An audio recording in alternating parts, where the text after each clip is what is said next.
കൃഷ്ണ ഗുരുവായൂരപ്പ ശരണം. ഉച്ചപൂജ കഴിഞ്ഞ് ഉണ്ണിക്കണ്ണൻ്റെ നട തുറന്നു. ഇന്ന് ശ്രീലകത്ത് നല്ല സന്തോഷത്തിലാണ് കണ്ണൻ. ഇന്ന് ശ്രീലകവാതിൽ തുറന്നപ്പോൾ കണ്ണനതാ മത്സ്യാവതാര മൂർത്തിയായിട്ടാണ് നിൽക്കുന്നത്. നല്ല ഭംഗിയായി കളഭം കൊണ്ട് കണ്ണനെ അലങ്കരിച്ചിട്ടുണ്ട്. അരയ്ക്ക് താഴേക്ക് മത്സ്യത്തിൻ്റെ രൂപത്തിലാണ് സ്വർണ്ണ നിറമുള്ള ഒരു മത്സ്യം.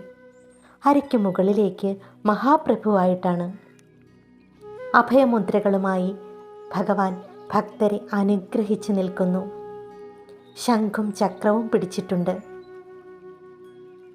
സ്വർണ്ണ കിരീടമണിഞ്ഞ് വനമാലകളും ഉണ്ടമാലകളും അണിഞ്ഞ് കൈവളകളും തോൾവളകളും ആഭരണങ്ങളെല്ലാം ചാർത്തി നെയ്വിളക്കിൻ്റെ ശോഭയിൽ ഭക്തരെ അനുഗ്രഹിക്കാൻ തയ്യാറായി നിൽക്കുന്ന ഉണ്ണിക്കണ്ണൻ. കൃഷ്ണ ഗുരുവായൂരപ്പ ശരണം.